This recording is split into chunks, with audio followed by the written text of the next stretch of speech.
Good morning प्यारे बच्चों, आप सभी को स्वागत है आपका प्यारा YouTube channel junior educational high target पर। जैसे कि आज थंबनेल देखकर पता चल ही गया होगा कि आज किस बारे में डिस्कस करने वाले हैं। देखिए, आज क्लास 10 वाले बच्चे के लिए हिंदी का वन शॉट लाए हुए हैं, जो कि इस जहाँ तक हो सकता है आज उतना तक आज ऑब्जेक्टिव दिखेंगे।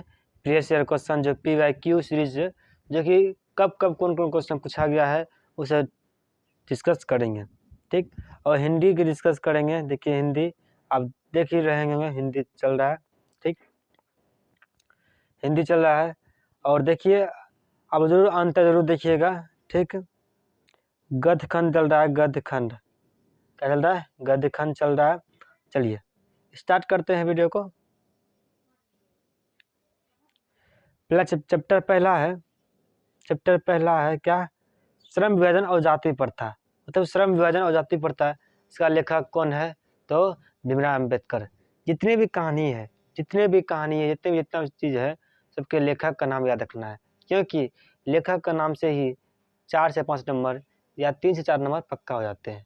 क्योंकि आते हैं कि कोई कहानी दे देगा, उसे पूछेगा सर लेखक का क्या नाम था, सर लेखक का क्या नाम है। इसलिए जितनी कहानी है हिंदी में, सभी लेखक का नाम जरूर याद रखें, ठीक। पहला चैप्टर है श्रम विभाजन और जाति प्रथा। चलिए स्टार्ट करते हैं। चलिए देखते हैं पहला क्वेश्चन क्या है। पहला क्वेश्चन है आपके बीच से, भारत में पहला क्वेश्चन है भारत में जाति प्रथा और मुख्य कारण क्या है। मतलब कि भारत में जाति प्रथा का मुख्य कारण क्या है? तो ऑप्शन ए है बेरोजगारी, ऑप्शन बी है गरीबी, ऑप्शन सी है उद्योग धंधे की कमी, ऑप्शन डी है अमीर। इसका राइट आंसर क्या होगा? इसका राइट आंसर होगा बेरोजगारी।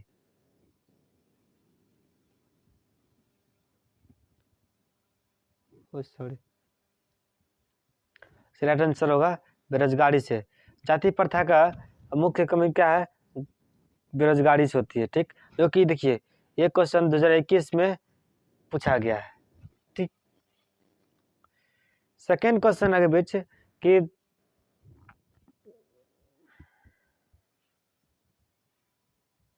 सेकेंड क्वेश्चन है कि मानव मुक्ति के पुरोधा किसे कहा जाता है? मतलब मानव मुक्ति के पुरोधा किसे कहा जाता है? तो ऑप्शन ए है नरेंद्र बिलचंद शर्मा, ऑप्शन बी है यतीन्द्र मिश्रा, ऑप्शन सी है भीमराव अम्बेडकर, ऑप्शन डी है अमरकांत। देखिए पहले तो श्रम विभाजन जाति प्रथा का लेखक कौन है? तो भीमराव अम्बेडकर है। तो इसका राइट आंसर जो होगा ना, ऑप्शन सी होगा राइट आंसर। तो option C right answer Bhimrao Ambedkar ही होगा, ठीक। जैसे भी ना मानव मुक्ति का प्रभाव कहा जाता है, क्योंकि मानव मुक्ति प्रभाव भीमराव अम्बेडकर का ही कहा जाता है। देखिए तीसरा क्वेश्चन क्या है? तीसरा क्वेश्चन है कि जाति प्रथा का स्वाभाविक विभाजन नहीं है क्यों? जाति प्रथा का स्वाभाविक विभाजन नहीं है क्यों? ऑप्शन ए है भेदभाव के कारण, ऑप्शन बी है शोषण के कारण, ऑप्शन सी है गरीबी के कारण, ऑप्शन डी है रुचि पर आधारित नहीं होने के कारण। रुचि पर आधारित नहीं होने के कारण, तो option D is right answer. इसका जो रुचि पर आधारित नहीं होने के कारण, कि रुचि पर आधारित नहीं होने के कारण जो कि जाति प्रथा पर स्वाभाविक विभाजन नहीं होता है क्यों, ठीक। चौथा क्वेश्चन नंबर है, चौथा नंबर का क्वेश्चन है क्या बोल रहा है? देखिए बाबा साहेब भीमराव अम्बेडकर, सॉरी भीमराव ने चाहिए अम्बेडकर बोला है। बाबा साहेब अम्बेडकर का जन्म किस राज्य में हुआ था? देखिए 21 बार कितना 19 से पूछा गया है, 21 से पूछा है, 22 से पूछा है, लगातार पूछा गया है। 19, 22, 21, 22, तो संभावना है कि इस साल भी आने का संभावना है, ठीक। देखिए बाबा साहेब भीमराव अम्बेडकर का जन्म किस राज्य में हुआ था? तो ऑप्शन ए है मध्य प्रदेश, ऑप्शन बी है बिहार, ऑप्शन सी है उत्तर प्रदेश, ऑप्शन डी है बंगाल। तो इसका राइट आंसर क्या होगा? तो ऑप्शन ए मतलब मध्य प्रदेश। मध्य प्रदेश में भीमराव अम्बेडकर जी का जन्म हुआ था। इस मध्य प्रदेश के राज्य में हुआ था, ठीक। ये लगातार 3 साल पूछा गया है। 19, 21, 22 लगातार तो नहीं है, एक एक छुड़ गया है। ठीक है, 5 नंबर क्वेश्चन क्या बोल रहा है, 5 नंबर का कि बाबा साहेब भीमराव अम्बेडकर का जन्म कब हुआ था। 19 और 20 से पूछा गया क्वेश्चन है, 19 और 20 से पूछा गया क्वेश्चन है। ठीक, बाबा साहेब भीमराव अम्बेडकर का जन्म कब हुआ था। तो ऑप्शन ए है 14 अप्रैल 1891 ईस्वी में, ऑप्शन बी है 20 अप्रैल 1892 ईस्वी में, ऑप्शन सी है 24 अप्रैल 1893 ईस्वी में, ऑप्शन डी है 28 अप्रैल 1894 ईस्वी में। देखिए इसका राइट आंसर क्या होगा, अब लोग बताइए, कमेंट बॉक्स में बताइएगा कि इसका राइट आंसर क्या होगा। तो इसका बाबा साहेब भीमराव अम्बेडकर का जन्म जो हुआ था वो 14 अप्रैल 1891 में हुआ था, 14 अप्रैल 1891 में हुआ था। ठीक, और किस राज्य में हुआ था, तो मध्य प्रदेश में हुआ था। इस चीज़ याद रखिएगा, किस राज्य में हुआ था, मध्य प्रदेश में। और भीमराव अम्बेडकर का जन्म कब हुआ था, 14 अप्रैल 1891 में। ठीक, 6 नंबर क्वेश्चन है कि श्रम विभाजन और जाति प्रथा के लेखक कौन है, वही तो हो गया। श्रम विभाजन जाति प्रथा के लेखक कौन है, तो जल्दी बताइए आप लोग कमेंट बॉक्स में। भीमराव अम्बेडकर है, रामविलास शर्मा है, गुणाकर मूल्य है, राजेंद्र प्रसाद द्विवेदी है। तो इसका राइट आंसर क्या होगा, तो भीमराव अम्बेडकर होगा। ठीक, चलते 7 नंबर क्वेश्चन देखिए क्या बोल रहा है। 7 नंबर क्वेश्चन है आदर्श समाज स्वतंत्र समानता मातृत्व का आधारित होगा, किसने कहा था। मतलब कि आदर्श समाज का स्वतंत्र समानता मातृत्व होगा, आधारित होगा, किसने कहा था ये बात। तो ऑप्शन ए है कि मैक्स मुलर, ऑप्शन बी है भीमराव अम्बेडकर हुआ था, या ऑप्शन सी है बिरजू महाराज, ऑप्शन डी है अज्ञे हुआ था। ये option B is right answer, जो कि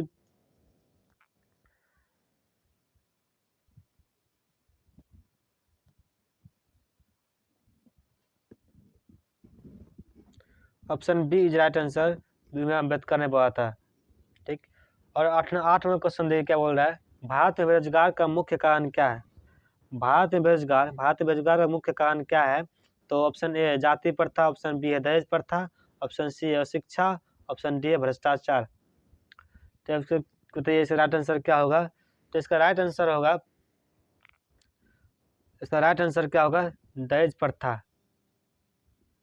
दहेज प्रथा इज राइट आंसर। भारत में बेरोजगारी जो मुख्य कारण यही है कि दहेज प्रथा के कारण ही बेरोजगारी का मुख्य कारण है। ठीक, और 9 नंबर क्वेश्चन देखिए क्या बोल रहा है कि भारत में बेरोजगारी का एक प्रमुख व प्रत्यक्ष कारण क्या है। मतलब भारत में बेरोजगारी जो है वह प्रमुख या प्रत्यक्ष कारण क्या है। तो ऑप्शन ए है सती प्रथा, ऑप्शन बी है दहेज प्रथा, ऑप्शन सी है जाति प्रथा, ऑप्शन डी है बाल विवाह प्रथा। इसका राइट आंसर क्या होगा बताइएगा आप लोग कमेंट बॉक्स में। तो इसका नॉन राइट आंसर क्या होगा, तो इसका सही होगा जाति प्रथा के बारे में डिस्कस किए थे, जाति प्रथा ये आंसर होगा। ठीक, चलते देखते 10 नंबर क्वेश्चन क्या बोल रहा है। 10 नंबर क्वेश्चन है आधुनिक सभ्य समाज का श्रम विभाजन का आवश्यक क्यों मानता है। मतलब आधुनिक सभ्य समाज का श्रम विभाजन का आवश्यक क्यों मानता है। ऑप्शन ए है कार्य कुशलता के लिए, या ऑप्शन बी भ्रष्टाचार के लिए, ऑप्शन सी विरोधावादी के लिए, ऑप्शन डी इनमें से कोई नहीं। तो इसका राइट आंसर क्या होगा बताइए आप लोग कमेंट बॉक्स में। इसका राइट आंसर जो होगा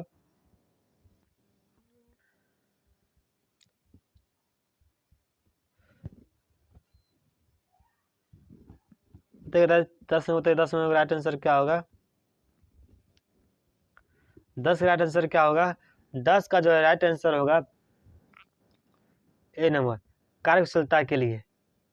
आदि समाज का श्रम विभाजन का आवश्यक क्यों मानता है, क्योंकि कार्यकुशलता के लिए विभाजन मानता है। ठीक, 11वां क्वेश्चन क्या है कि श्रम विभाजन और जाति प्रथा पाठ बाबा साहेब किस भाषा में संपादित अंश है, संपादित किया अंश है।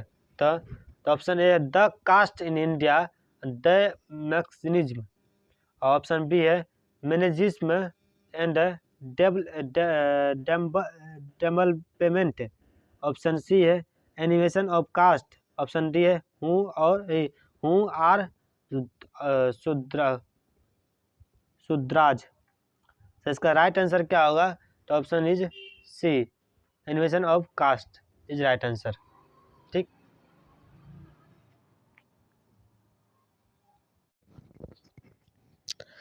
देखिए 12 नंबर क्वेश्चन क्या कह रहा है। 12 नंबर कि भारतीय संविधान का निर्माता किसे कहा जाता है? तो भारत का संविधान का निर्माता किसे कहा जाता है? तो वह है भीमराव अम्बेडकर। भीमराव अम्बेडकर साहब को भारत का संविधान का निर्माता कहा जाता है। ठीक, यह मतलब कि चैप्टर 1 में श्रम विभाजन और जाति प्रथा के 12 क्वेश्चन पूछे गए हैं अभी तक में। ठीक, अब चलते हैं चैप्टर 2 में। चैप्टर 2 का क्या नाम है? चैप्टर 2 का नाम है चैप्टर 2 जो कि नाम है विश्व के दांत नाम है। ठीक, क्या नाम है? विश्व के दांत। देखते हैं इस क्वेश्चन का, विश्व के दांत। जी देखते हैं पहला क्वेश्चन क्या है विश्व के दांत।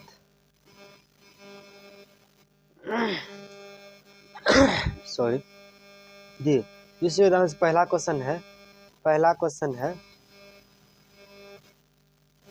कि विश्व के दांत का शीर्षक पाठक का विधा क्या है?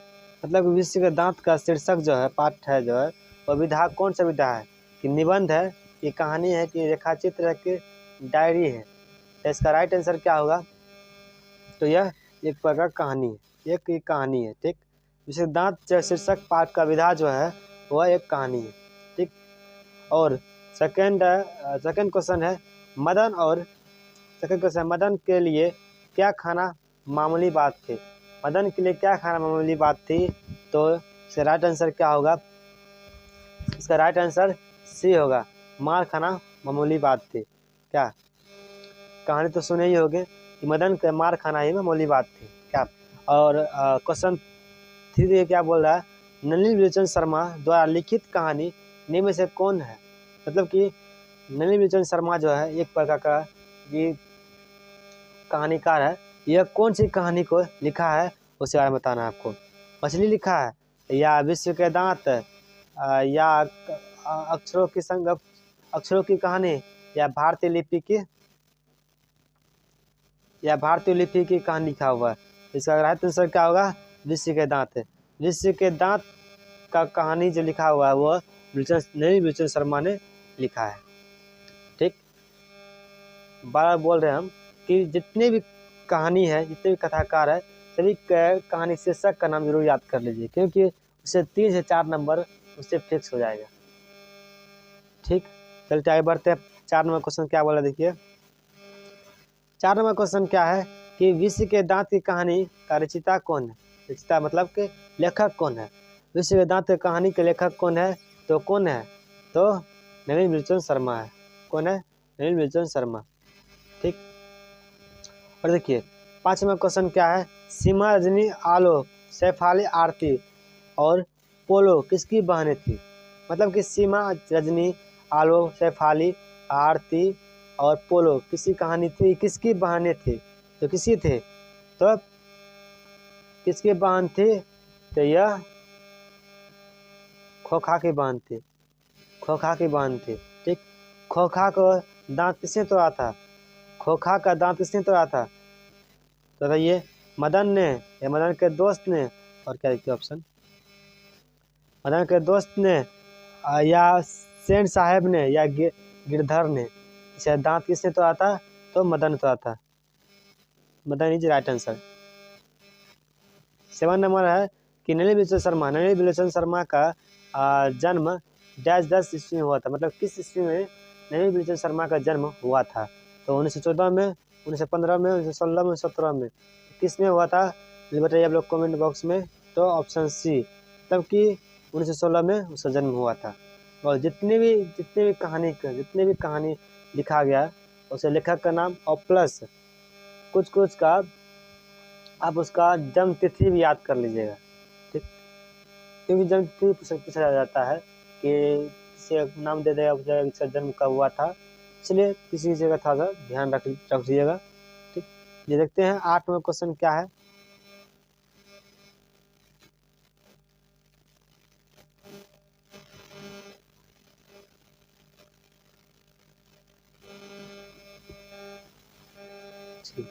फिर से रिपीट हो गया, तो कोई बात रिपीट हो गया तो फिर से पढ़ते हैं कि महाराज ने किसी से बहने थे तो खोखा के बहने थे। ठीक, खोखा किसने दांत हुआ था, तो मदन दांत हुआ था। ठीक, देखिए 7 में क्या बोल रहा है, नरेंद्र शर्मा का जन्म कब हुआ था, तो 1914 में हुआ था। और सेन साहब के कार कितनी कीमत थी, तो सेन साहब के जो कार थे उसकी कितनी कीमत थी, उसकी कीमत थी 7,500। 7,500, ये इज राइट आंसर, ये number is right answer. Sen साहब के जो कार थे उसका कीमत 7,500 थी। ठीक, सेन और 9 नंबर क्वेश्चन क्या बोल रहा है कि सेन साहब के आँख के तारा कौन था, मतलब सेन साहब का आँख का तारा कौन था, कार था या खोखा था या खोखी थी, उपयुक्त में सभी। देखिए पहले तो खोखी को तो चर्चे नहीं हुआ, पहले खोखी को चलता है, कार था, खोखा था, उपयुक्त सभी, इससे तो पहले तो उपयुक्त सभी कभी होगा ना, क्योंकि खोखी का कोई चर्चे नहीं हुआ इस कहानी में, तो खोखी उपयुक्त दोनों कर लिया। कार कार नहीं, खोखा होगा answer, right answer B is right answer. 9 का बी इज राइट आंसर। देखिए 10वां क्वेश्चन क्या बोल रहा है, मोटर को कोई खतरा हो सकता है कैसे, मतलब कि मोटर मतलब कार जो था वो किसी से खतरा हो सकता है, किससे हो सकता है, तो वह खोखा से, क्योंकि खोखा बहुत बदमाश था। खोखा कौन था, खोखा सेन साहब का बेटा था, सेन साहब का बेटा था। देखिए 11वां क्वेश्चन क्या है, किसके अनुसार सेनों के सिद्धांत के भी बदल लिया था, मतलब किसके अनुसार सेनों ने सिद्धांतों को बदल लिया था, बेटियों के अनुसार, खोखा के अनुसार, मदन के अनुसार, गिरधर के अनुसार। 11वां आंसर क्या होगा, तो 11 का आंसर होगा बी, खोखा के अनुसार। खोखा के अनुसार जो सेनों के सिद्धांत का बदल लिया था। ठीक, गिरधर लाल कौन था, गिरधर था मदन के पिता थे गिरधर। ठीक, 12वां क्वेश्चन दे क्या है, ऐसे ही लड़के आगे चलकर चोर डाकू बनते हैं, यह पंक्ति किस पत्र की कही है, मतलब कि इस पंक्ति किसने की थी, वो पूछ रहा है आपसे कि ऐसे ही लड़के आगे चलकर गुंडे चोर डाकू बनते हैं, यह पंक्ति किसने कहा था। ठीक, यह सेन साहब ने कहा था कि ऐसे, सेन साहब ने बोला था मदन को कि ऐसे ही लड़के आगे चलकर चोर गुंडे डाकू बनते हैं। ठीक, 13 नंबर क्वेश्चन क्या है, मैं तो खोखा को इंजीनियर बनाने जा रहा हूँ, यह कथन किसने कहा था, किसने कहा था कि मैं खोखा को इंजीनियर बनाने जा रहा हूँ, ये कथन किसका था, यह सेन साहब का था, सेन साहब का था, क्योंकि सेन साहब खोखा का पिता था। देखिए सेन साहब का 5 लड़कियां कैसी थी, पूछा है, सेन साहब का 5 लड़कियां थी और एक लड़का था जिसका नाम खोखा था। वही पूछ रहा है सेन साहब की 5 लड़कियां कैसी थी, उदंड थी या नासमझ थी या मूर्ख थी या सुशील थी, तो उसका राइट आंसर क्या होगा, कैसी थी, इसका राइट आंसर क्या होगा, तो वह सुशील थी, सुशील थी। ठीक,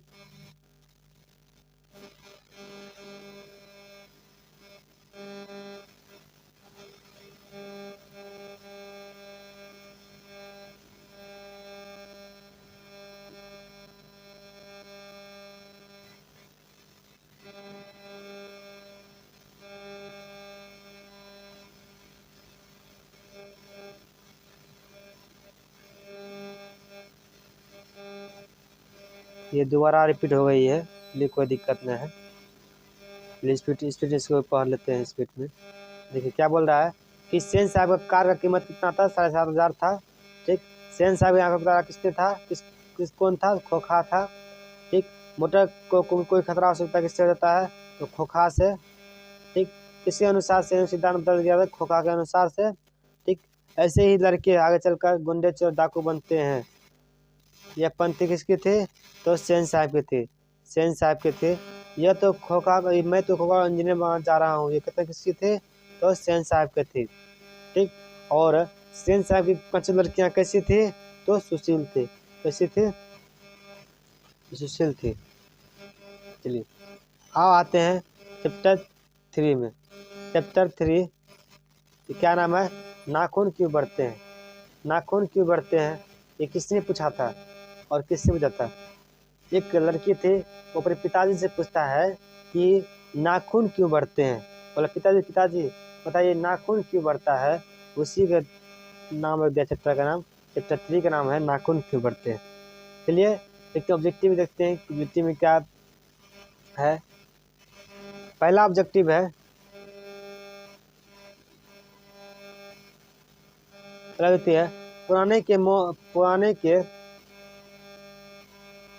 के मोह के सब समय वंशीय ही नहीं होती। यह पंक्ति किस शीर्षक पाठ की ओर है? पाठ की है। मतलब पुराने का मोह सब समय वंशीय ही नहीं होता। यह पंक्ति किस शीर्षक पाठ का है? तो ऑप्शन है नाखून क्यों बढ़ते हैं, या बहादुर, या मछली, या नगरी लिपि। इसका राइट आंसर क्या होगा? तो नाखून क्यों बढ़ते हैं, इसका राइट आंसर यही होगा। ठीक, सेकेंड नंबर क्वेश्चन है, किस देश के लोग बड़े बड़े नख पसंद रखने की पसंद करते हैं? मतलब किसी बोल रहा है कि किस देश के लोग बड़े बड़े नख पसंद करते हैं? तो ऑप्शन है अंग देश के लोग, या गाधार गंगधार का लोग, या कई देश का लोग, या गौर देश का लोग। इसका राइट आंसर क्या होगा? लोग बताइए कमेंट बॉक्स में। राइट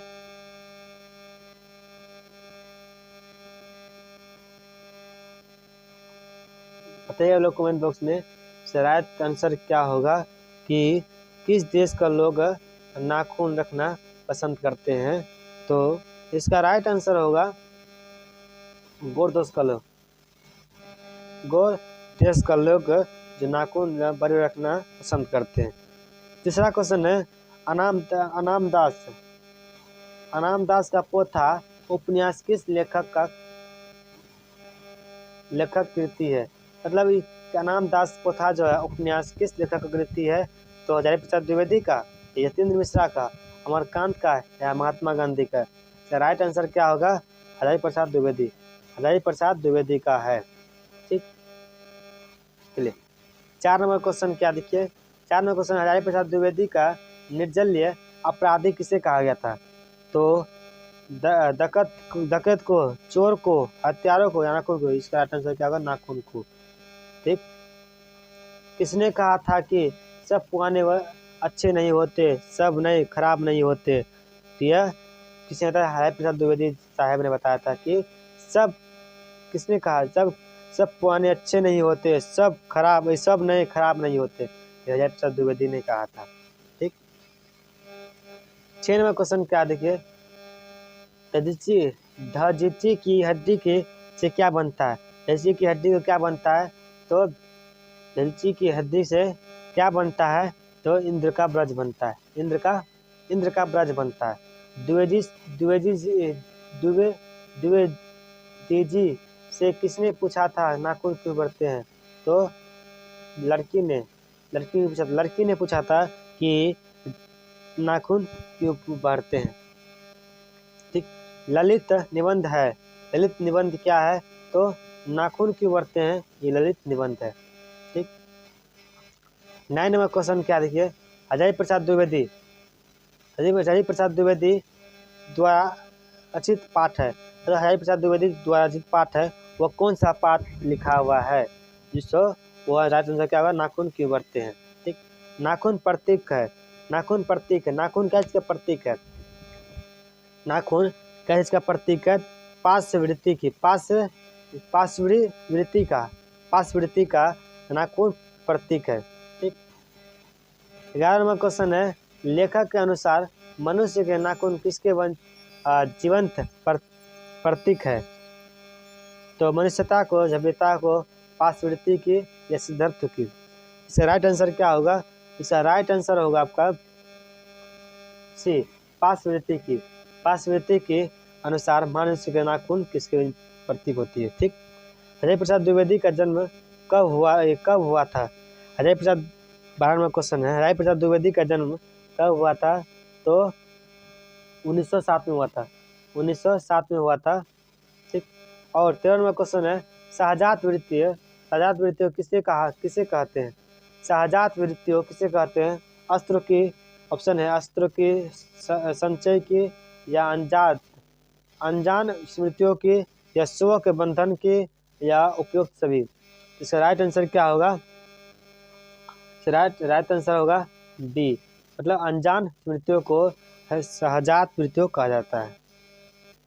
ठीक। 14वां क्वेश्चन है कि नाखून का बढ़ना किसके परिणाम है?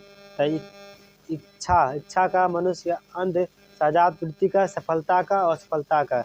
इसका राइट आंसर क्या होगा? इसका राइट आंसर होगा मनुष्य के अंध असहजात वृत्ति का। ठीक। 15वां क्वेश्चन है, आलोक पर्व शीर्षक निबंध अग्रह संग्रह किसका संपूर्ण है? तो यह हरिहर प्रसाद द्विवेदी जी का है। इसका है हरिहर प्रसाद द्विवेदी जी का है। ठीक। 16वां क्वेश्चन देखिए क्या है।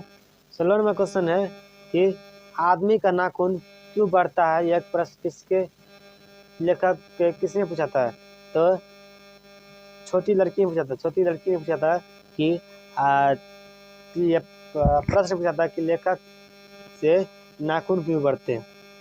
ठीक। ये हमारे नाखून क्यों बढ़ते हैं, यह कहानी से इतना ही है। इससे आगे वाले वीडियो में आएगी। ठीक। आज की वीडियो इतनी रहते हैं, और जरूर आप लोग का अपने दोस्तों के साथ शेयर कीजिए कि ऑब्जेक्टिव सीरीज चालू हो गई है और पूरा 1 शो चलेगी, और अगले वीडियो में ये आएगी क्वेश्चन। ठीक। और जितने बचा अगले वीडियो में कंप्लीट हो जाएगी। इतना ही कहकर हमारे विराम लेता हूँ।